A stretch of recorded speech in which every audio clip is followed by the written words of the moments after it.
संपूर्ण राज्यामध्ये देशामध्ये बंजारा समाजाने केलेली मागणी आणि धनगर समाजाने केलेली मागणी याच्या विरोधामध्ये संपूर्ण राज्यामध्ये देशामध्ये मोर्चे सुरू आहेत। युवा संघर्ष समितीच्या युवा अभिसंघर्ष समितीच्या आवाहनाला प्रतिसाद देऊन आपण सर्व मंडळी या ठिकाणी सर्व पक्षीय सर्व जातीय सर्व समाजातील लोक इथे हजर झाले। आदरणीय आमदार भोळे साहेब, अध्यक्ष निकम साहेब, तिथले मॅडम सर्वच या तालुक्यामध्ये या भागातील सर्व प्रमुख मंडळी एका या मोर्चाच्या आवाहनाला हाकेला ओ देऊन या ठिकाणी आलेले आहे। त्या सर्वांचं मनापासून स्वागत करतो, आपलंही सगळ्यांचं स्वागत करतो। मागच्या काळामध्ये 1984 ला धनगर आरक्षण सुप्रीम कोर्टाने नाकारलेलं आहे।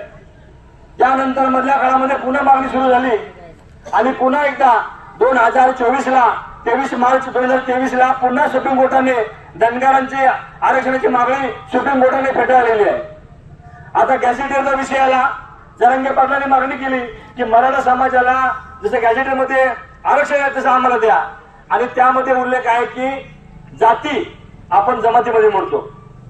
गॅझेटियरमध्ये आदिवासी समाज हा आपल्या जमातीमध्ये आहे, त्यांचा उल्लेख जाती म्हणून आहे बंजारा समाजाचा, त्यामुळे त्यांची मागणी चुकीची आहे। परंतु त्यांच्या समाजातले नेते हे त्यांच्या समाजाच्या जनतेची दिशाभूल करतात आणि म्हणून हे मोठे प्रचंड मोर्चे आपल्या विरोधामध्ये निघत आहेत। त्याला उत्तर देण्यासाठी आपण सुद्धा आज जसा हा मोर्चा केला तसा आजचा मोर्चा एक पुसरला आहे नांदेडमध्ये। काल परवा हातगाव मानूरला झाला आणि संपूर्ण नंदुरबार असेल, नाशिक असेल, संपूर्ण राज्यामध्ये, तेलंगणामध्ये, आंध्र प्रदेशमध्ये, झारखंडमध्ये, राज्याच्या नव्हे तर देशाच्या कानाकोपऱ्यामध्ये आपले मोर्चे ते निघत आहेत आणि आपली जनता उत्स्फूर्तपणे प्रकाश निगमांनी सांगितल्याप्रमाणे कोणालाही काही गाडी घोड्याची व्यवस्था न करता स्वयंस्फूर्तीने तुमच्या माझ्या मुलाबाळांच्या हितासाठी आपल्या समाजाच्या रक्षणासाठी या ठिकाणी एकजूट होत आहे ही फार मोठी गोष्ट आहे।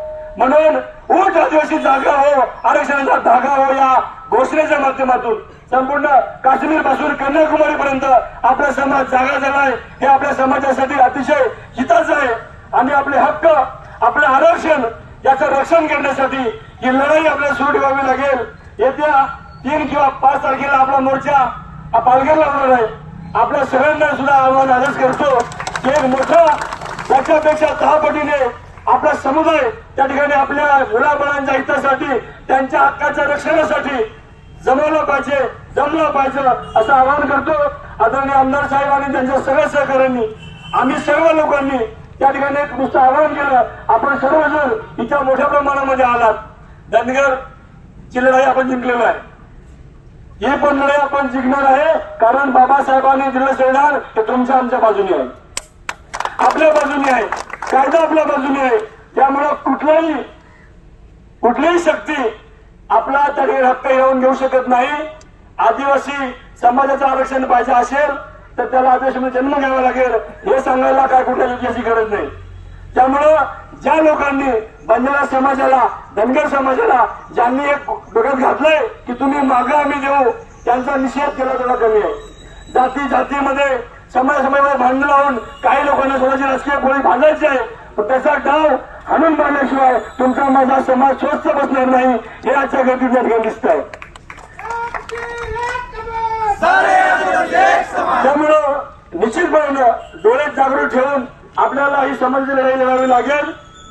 आमंत्रणाची वाट न पाहता आपल्याला मेसेज मिळाला, संदेश मिळाला, आपण सगळ्यांनी सांगितलं तिथे जमलं पाहिजे आणि आपल्या या समाजाच्या हिताची लढाई, आपल्या मुलाबाळांच्या हिताची लढाई लढली पाहिजे एवढंच आवाहन करतो आणि थांबतो। धन्यवाद। जय जय मराठा, जय आदिवासी।